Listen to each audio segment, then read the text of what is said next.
Hello दोस्तों, नमस्कार, राधे राधे। आ जाओ भाई सभी लोग, एक बार और एक नए सेशन के साथ नई शुरुआत करते हैं, जिसमें हम लोग आज देखने वाले हैं डिबेंचर। किसके लिए? पीजीटी, टीजीटी, कौन सा स्टेट? कोई भी स्टेट हो मेरे भाई, चाहे दिल्ली का हो, चाहे बिहार का हो, चाहे यूपी का हो, इवन सेंट्रल का भी कोई एग्ज़ाम हो, चाहे एमआरएस हो, केवीएस, एनबीएस, जितने भी पीजीटी एग्ज़ाम होते हैं सबके लिए मोस्ट इम्पॉर्टेंट टॉपिक है ये। और हर एग्ज़ाम में, हर स्टेट के एग्ज़ाम में यहाँ से क्वेश्चन बनता है। आरपीएससी भी, इवन आरपीएससी के एग्ज़ाम में भी यहाँ से क्वेश्चन बनेंगे। ठीक है, तो हम लोगों ने डिबेंचर का एक पार्ट देख रखा है, डिबेंचर का पार्ट दूसरा, और पूरे का क्लास कौन सा है? 5वां क्लास है। हम इसमें आज देखेंगे कि डिबेंचर का निर्गमन कितने प्रकार से किया जा सकता है, और डिबेंचर को किसी और, जैसे हमको कैश ना देना पड़े, डिबेंचर देना पड़े, अन्य कैश के अतिरिक्त कोई डिबेंचर को कैसे इशू किया जाता है, उसको हम देखेंगे। और हम देखेंगे कि यदि डिबेंचर को सहायक रूप में यूज किया जाता है तो कैसे इसका ट्रीटमेंट होगा, कहाँ इसको दिखाया जाएगा। सहायक को हम संपार्श्विक भी कहते हैं, कोलेटरल सिक्योरिटी भी कहते हैं। इसके बाद नेक्स्ट टॉपिक होगा आपका डिबेंचरों का redemption of debenture. Last topic है इस चैप्टर का। और डिबेंचर के रिडेम्पशन से क्वेश्चन आपके कई बार पेपर में आए हुए हैं।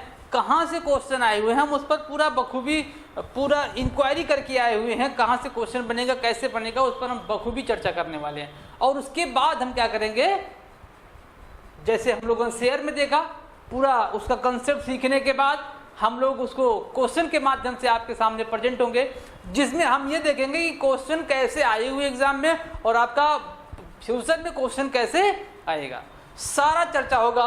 तो आज के टॉपिक को स्टार्ट करते हैं। क्या होगा आज का टॉपिक? डिबेंचर। डिबेंचर में पहला टॉपिक है मेरा भाई, क्या है? ऋण पत्रों का निर्गमन। थोड़ा सा मोटा हो रहा है मेरे भाई, क्या हो रहा है? ऋण पत्रों का निर्गमन, ये टॉपिक है। अंशों को हमने देखा था, अंश दो प्रकार से निर्गमित किए जा सकते थे, एक सममूल्य पर एट पार पर, दूसरा प्रीमियम पर एट प्रीमियम पर। यहां पर एट पार तो होगा, सिक्योरिटी प्रीमियम भी होगा, लेकिन यहां पर डिस्काउंट भी होगा। यहां पर सेबी ने कुछ नहीं मना किया है, कंपनी एक्ट ने कुछ भी मना नहीं किया कि भाई कि आपको डिस्काउंट पर इशू नहीं करना है। यहां पर डिबेंचर को डिस्काउंट पर भी इशू किया जा सकता है, कोई प्रॉब्लम नहीं है। तो पहला, इसको हम किस रूप में इशू कर सकते हैं? पहला सममूल्य पर, जिसे हम लोग क्या बोलते हैं? एट पार बोलते हैं। अच्छा, दूसरा प्रीमियम, जिसे हम लोग एट प्रीमियम बोलते हैं। और तीसरा आपका है छूट, एट डिस्काउंट। ये आपके दो टॉपिक, तीन तरीके से डिबेंचर को इशू किया जा सकता है। तो आपके दिमाग में ये ना रहे कि अगर अंशों को नहीं इशू किया जा सकता है तो डिबेंचर को भी नहीं किया जा सकता छूट पे, तो ऐसा नहीं है। डिबेंचर को भी ऐसा बिल्कुल नहीं कि डिबेंचर को भी छूट पर इशू नहीं किया, डिबेंचर को छूट पर इशू किया जा सकता है, कोई प्रॉब्लम नहीं है। सेबी ने मना बिल्कुल नहीं किया है, कंपनी एक्ट 2013 भी नहीं इसको मना नहीं किया हुआ है। तो हम इसको छूट पर भी निर्गमित कर सकते हैं। तो क्वेश्चन बन सकता है, यहां से बन सकता नहीं, बना हुआ है क्वेश्चन कि ऋण पत्रों को कितने प्रकार से निम्न में से किस वैल्यू पर इशू किया जा सकता है। ये तीनों हो सकते हैं, ऑप्शन में तीनों मिलेगा तो ऑल ऑफ एबव होगा। अब सममूल्य का मतलब क्या होता है? सममूल्य का मतलब होता है मेरे भाई, जब ऋण पत्र की फेस वैल्यू 100 रुपये है, उसको 100 रुपये में ही इशू किया जाए तो उसे एट पार कहते हैं। 100 रुपये से ज्यादा इशू किया जाए तो उसको प्रीमियम कहते हैं। लेकिन जब 100 रुपये से कम, फेस वैल्यू से कम पर इशू किया जाता है तो उसको क्या बोलेंगे? डिस्काउंट बोलेंगे। ये आपका आज का पहला टॉपिक था। अंशों को निर्गमित कितने प्रकार से किया जा सकता है, ऐसे प्रकार से। इसकी एंट्रीज क्या होंगी, सेम एंट्रीज, जो 8 एंट्री है ना शेयर की, सेम एंट्रीज इसकी होने वाली हैं। पहला बैंक अकाउंट डेबिट टू, वहां पर शेयर कैपिटल था, यहां पर डिबेंचर कैपिटल था, बस और कुछ भी नहीं होने वाला। क्लियर। सिक्योरिटी प्रीमियम क्रेडिट होता था, यहां पर भी क्रेडिट होगा। डेबिट डिस्काउंट होता था, डिस्काउंट यहां पर भी डेबिट होगा। सेम जैसे हम लोगों ने शेयर में 8 की 8 एंट्रियां सीखी हैं, 8 एंट्रियां यहां पर भी सेम होने वाली है, कोई प्रॉब्लम नहीं है, कोई चेंजेस नहीं है। ओके, आगे बढ़े जी, आगे बढ़ते हैं। अगला टॉपिक देखिएगा। अगर हम क्या कहें, ऐसा लिखूं, जो हमको किसी को पेमेंट करना होता है रोकड़ के अतिरिक्त, ऐसा लिख लो, रोकड़ के अतिरिक्त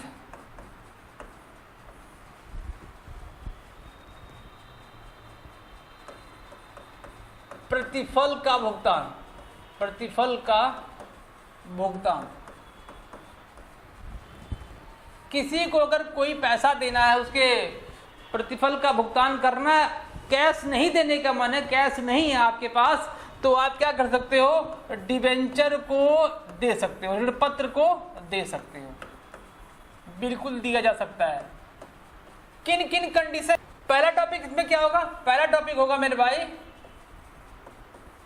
उधार संपत्ति क्रय करने पर, क्रय करने पर, यही तो होगा ना।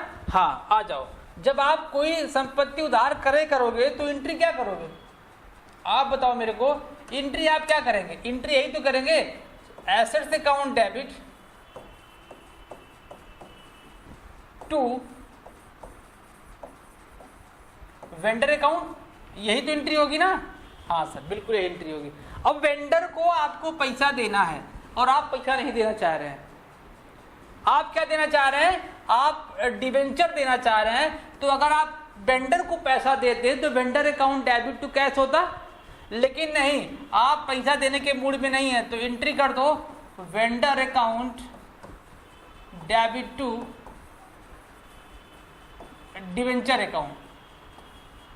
आपसे प्रश्न कैसे पूछेगा एग्जाम में, आपसे ये पूछेगा कि डेबिट में किसको दिखाया जाएगा, डेबिट में किसको दिखाया जाएगा, या क्रेडिट में क्या दिखाया जाएगा। कंडीशन लगा देगा, जब कंपनी उधार संपत्तियों क्रय करती है, उसके बदले में वो कैश ना देकर डिबेंचर इशू करती है, इस संबंध में कंपनी के खाते में डेबिट में क्या दिखाया जाएगा या फिर क्रेडिट में क्या दिखाया जाएगा। यहां से बस यही क्वेश्चन बनेगा और कोई क्वेश्चन नहीं बनेगा, ज्यादा प्रॉब्लम नहीं होने वाली है इसमें। बस 2 ही एंट्री होती है, पहला संपत्ति क्रय करने का, दूसरा पैसा ना देकर डिबेंचर इशू करने का।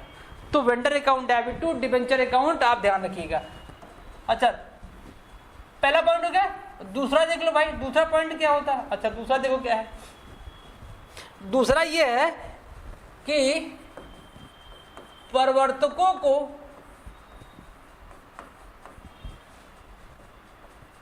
ऋण पत्र निर्गमित करना, निर्गमित करना,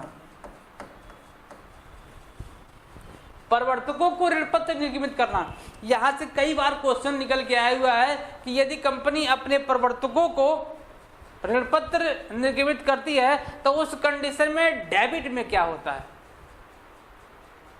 है ना, मजे की बात।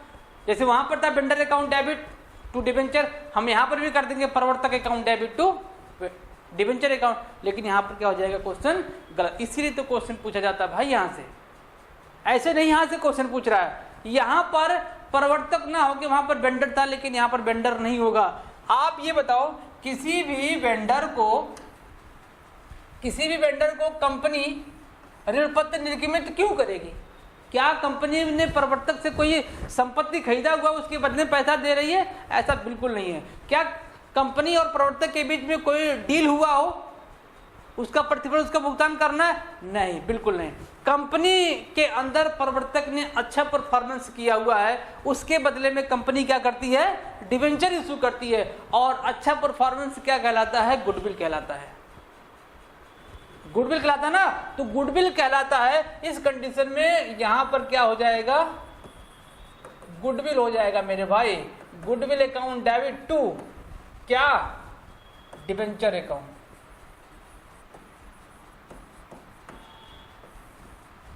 कौन सा अकाउंट? Debenture account.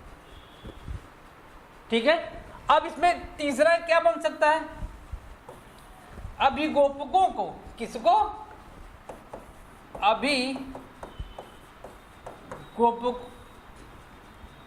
अभिगोपक, ऐसा लिखो, अभिगोपक कमीशन। अभिगोपक कमीशन में ऋण पत्रों का निर्गमन, ऋण पत्रों का निर्गमन। क्लियर? पहला टॉपिक वेंडर बना था, दूसरा प्रवर्तक, तीसरा क्या बना? अभिगोपक कमीशन में ऋण पत्रों का। अभिगोपक को जब अभिगोपक आया ना शब्द, कई बार हम लोगों ने चर्चा किया। अभिगोपक क्या होता है? अभिगोपक मेरे भाई कंपनी को पूंजी अतिरिक्त प्रदान करने वाला, दिलवाने वाला यह व्यक्ति होता है। उसके बदले में उसको क्या मिलता है? कमीशन मिलता है। अब उस कमीशन को कंपनी कैश में ना देकर क्या दे रही है? उसको डिबेंचर दे रही है। तो एंट्री पूछ रहा क्या होगा? मैंने इसके लिए बताया था 2.5% और 5% का मैंने आपको बता रखा कमीशन कितना हो सकता है। 2.5% मैक्सिमम डिवेंचर का हो सकता है और 5% मैक्सिमम किसका हो सकता है? शेयर का हो सकता है। ये आप सबको पता है, पिछली क्लास में हम लोगों ने देख रखा है, कई बार इसको हमने पढ़ा हुआ है। तो अब हम क्या कर रहे हैं? अभिगोपक को कमीशन में पैसा ना देकर डिवेंचर दे रहे हैं। तो सबसे पहले हम क्या कर लेंगे? Under writing commission account debit, commission account को डेबिट कर लो और क्या कर लो? टू डिवेंचर कर लो भाई, डिवेंचर अकाउंट। बात खत्म। पेपर में क्वेश्चन कैसे पूछेगा ना, दिमाग में चल रहा होगा सर आप धड़ाधड़ एंट्री कराए जा रहे हैं, धड़ाधड़ एंट्री कराए जा रहे हैं। पेपर में क्वेश्चन कैसे पूछेगा? पेपर में बस आपसे पूछेगा डेबिट में क्या होगा। क्रेडिट तो सबको पता भाई, क्रेडिट में बार बार डिवेंचर जा रहा है तो, और डिवेंचर हमारा लायबिलिटी भी होता है, इसलिए क्रेडिट हो रहा है। लेकिन ये आपसे डेबिट पूछेगा कि डेबिट होता क्या है। ये वाले क्वेश्चन कई बार आए हुए हैं, ये इंपॉर्टेंट है क्योंकि यहाँ पर देखो अंडर राइटिंग कमीशन साफ साफ लिखा, उसको आपने डेबिट कर दिया। वहां पर वेंडर लिखा था, उसको आपने डेबिट कर दिया। लेकिन यहाँ पर गुडविल कहीं नहीं लिखा हुआ है, सस्पेंस क्रिएट करता है, इसीलिए गुडविल को यहाँ पर पेपर में रखता है बार बार कि गुडविल डेबिट होगा कि क्या होगा डेबिट। तो आपको ये ध्यान रखना है, प्रवर्तकों को ऋण पत्र कर दिया जा रहा है तो उस कंडीशन में गुडविल डेबिट होगा और कुछ नहीं होगा। ठीक है।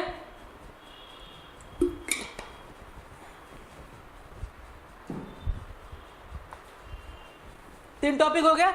आओ अगले टॉपिक पर चर्चा करते हैं भाई। अब कंपनी यदि एक टॉपिक और बच रहा है क्या? ऋण पत्र पर ब्याज एवं आयकर, कमीशन नहीं भाई, आयकर काटना है ना टॉपिक। ऋण पत्र पर ब्याज और आयकर काटना, ये क्या होता है?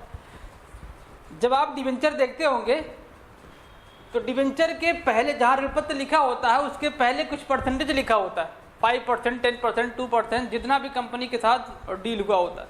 तो वो क्या होता है? इंटरेस्ट का रेट होता है। अब कंपनी ऋण पत्र के आगे सपोज 5% दे रही है तो उसको 5% पर ब्याज देना है, ईयरली देना है, समाही देना है। जैसे भी कंपनी का पॉलिसी होगा उसके अकॉर्डिंग, ज्यादातर ईयरली ही होता है। तो उस समय कंपनी जब ब्याज देती है डिबेंचर होल्डर को, तो इनकम टैक्स एक्ट 1961 में ये कहा गया है कि भैया यदि कंपनी ऋण पत्र पर ब्याज प्रोवाइड करती है तो कंपनी का यहां पर ये उत्तरदायित्व है कि उस ब्याज की राशि पर कंपनी आयकर काट कर ही डिबेंचर होल्डर को भुगतान करे। अदरवाइज के केस में कंपनी खुद वहां पर लाइबल हो जाएगा टैक्स का पेमेंट करने के लिए। इसी पॉइंट को चूक का करदाता कहा जाता है। बात समझ में आ गई ना? यदि कंपनी ब्याज पर टैक्स नहीं काटती है तो कंपनी खुद उस टैक्स को पेमेंट करेगी, ना कि डिबेंचर होल्डर करेगा। गलती किसकी है? कंपनी की है। कंपनी ने नहीं काटा तो कंपनी उसका भुगतान भुगतेगा। लेकिन इसी कंडीशन में क्या होता है, टैक्स ब्याज पर आयकर काट लिया जाता है। इस संबंध में आपका क्वेश्चन यहां से भी बनता है कि इसके संबंध में क्या एंट्री होगी, ट्रीटमेंट क्या होगा। आ जाओ देखते हैं इसका ट्रीटमेंट क्या होगा। ट्रीटमेंट पहली क्या है, पहली एंट्री इसकी है भाई, इंटरेस्ट ऑन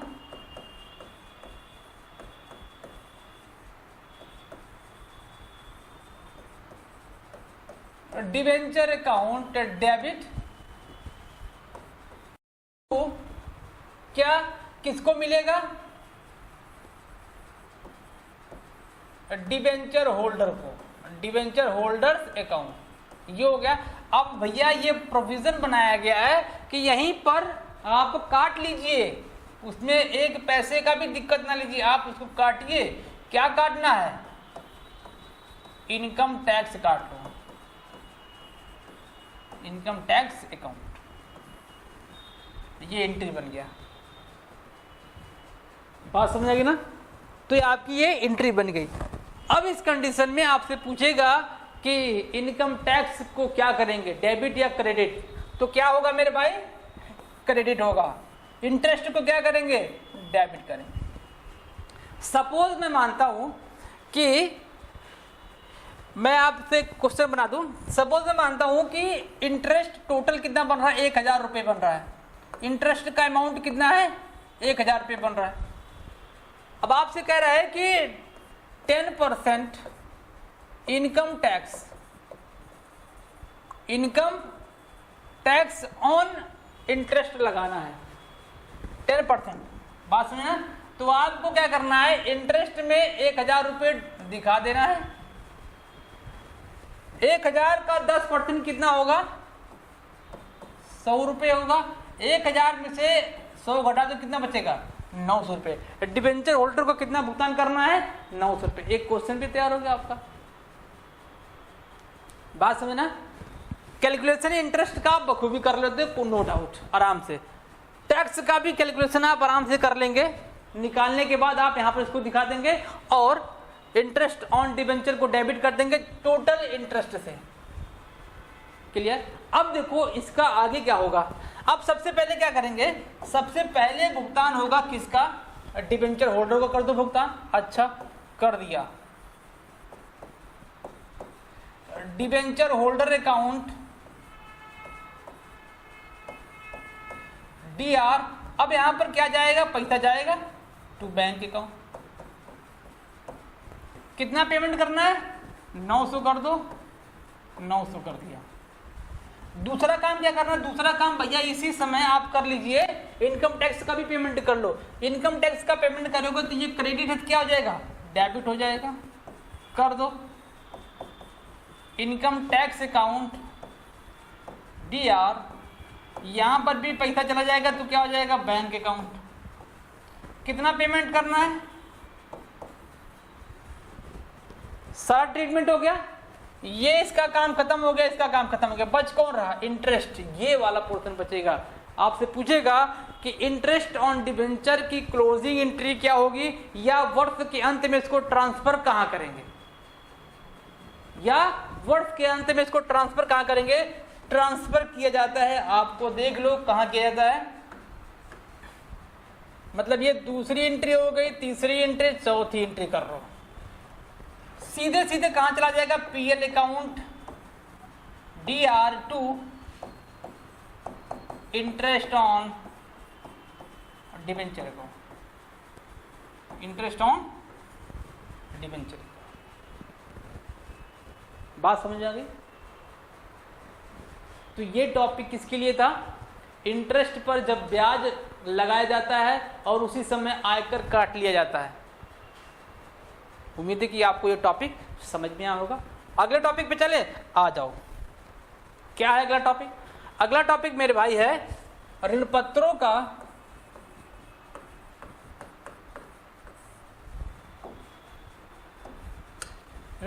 का संपार्श्विक, या इसी को क्या बोलते हैं, सहायक बोलते हैं, और अंग्रेजी में इसको बोलते हैं कोलेटरल।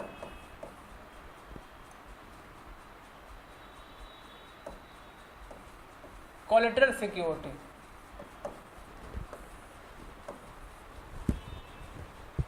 कोलेटरल सिक्योरिटी तो ऋण पत्रों का संपार्श्विक या सहायक के रूप में प्रयोग। यह क्या होता है, कंपनी जब किसी भी बैंक से लोन लेती है या किसी ऐसी संस्था से लोन लेती है जो लोन प्रोवाइड करवाता है, उस कंडीशन में एज ए सिक्योरिटी सुरक्षित रखने के लिए उस लोन को बैंक क्या मांगती है, कुछ सिक्योरिटी मांगती है कि भैया आप क्या करो, इसके बदले में कुछ जमा कर दो ताकि मैं सिक्योर रहूं कि मेरा पैसा डूबेगा नहीं। इस कंडीशन में क्या करता है कंपनी, अपना जो डिवेंचर होता है वो बैंक के पास रख देता है कि अगर मैं आपके लोन का पेमेंट करने में असमर्थ रहा तो आप क्या करिएगा, इस डिवेंचर को बेच के आप अपना पैसा रिकवर कर लीजिएगा। इसी डिवेंचर को क्या बोलते हैं, संपार्श्विक या कोलेटरल सिक्योरिटी बोला जाता है। इसके केस में दो कंडीशन बनेंगे, दो ट्रीटमेंट बनेगा। पहला ट्रीटमेंट ये कहता है कि इसका कोई लेखा नहीं होगा, इसका कोई लेखा या फिर प्रविष्टि, लेखा या फिर प्रविष्टि नहीं होगी। अच्छा, दूसरा कह रहा है कि इसकी प्रविष्टि होगी, इसकी प्रविष्टि होगी। दो कंडीशन में कंपनी इसको ट्रीट कर सकती है। जब कंपनी यह डिसाइड करती है संपार्श्विक या सहायक ऋण पत्रों का हम अपने बैलेंस शीट में या बुक्स ऑफ अकाउंट में इसको नहीं दिखाएंगे, तो इस कंडीशन में केवल बैलेंस शीट के लायबिलिटी साइड में एक टिप्पणी के रूप में इसको दिखा दिया जाता है। जब क्या होता है, इसका ट्रीटमेंट नहीं होगा, केवल बैलेंस शीट में लायबिलिटी साइड में एज ए ट्रीटमेंट टिप्पणी के रूप में इसको दिखाया जाता है और कुछ नहीं करना है। दूसरे कंडीशन में यदि इसकी प्रविष्टि होती है तो इसको दो जगह दिखाया जाएगा, पहला बैलेंस शीट के एसेट साइड में, दूसरा लायबिलिटी साइड में इसको दिखाया जाएगा। कैसे देखिएगा, इस कंडीशन में एक एंट्री बनती है और एंट्री का नाम क्या है, कैसे करेंगे, debenture suspense account debit to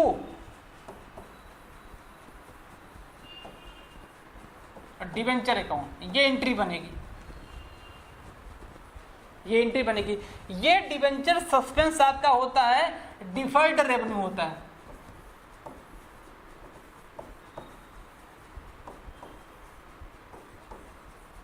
deferred revenue expenditure होता है, ठीक है।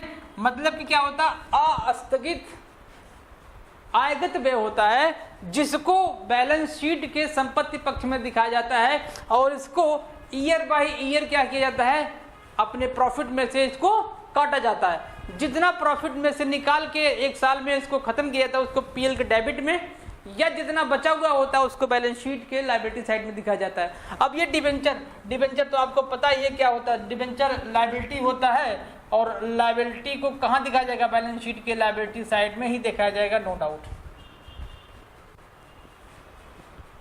कहाँ दिखाया जाएगा? लायबिलिटी साइड में ही दिखाया जाएगा, नो डाउट। है ना मजेदार टॉपिक? ये सब टॉपिक आपके पेपर में टच होने वाले टॉपिक्स हैं। यहाँ से क्वेश्चन बनने के चांसेस बहुत ही ज़्यादा होते हैं। यदि आपके किसी भी एग्जाम में हो पीजीटी के, तो वहाँ अगर डिवेंचर है तो डिवेंचर में से ये सब क्वेश्चन बनने वाले होते हैं। 2021 के एग्जाम में मैंने बताया ना गुडविल वाला पोर्शन, गुडविल वाले पोर्शन से क्वेश्चन आया था। ठीक है, तो आज की क्लास में इतना रखते हैं, बाकी कल की क्लास में देखेंगे। हम कल लास्ट करने वाले हैं डिवेंचर को। डिवेंचर में हम कल देखेंगे डिवेंचरों का शोधन। छोटा सा टॉपिक है तो बड़ा, लेकिन हम उसको क्या करेंगे, निचोड़ के छोटा सा टॉपिक कन्वर्ट करेंगे ताकि आपको ज़्यादा पढ़ने की जरूरत ना पड़े। ठीक है, मिलते हैं आपसे नेक्स्ट क्लास में, तब तक पढ़ते रहिएगा। Bye bye, take care.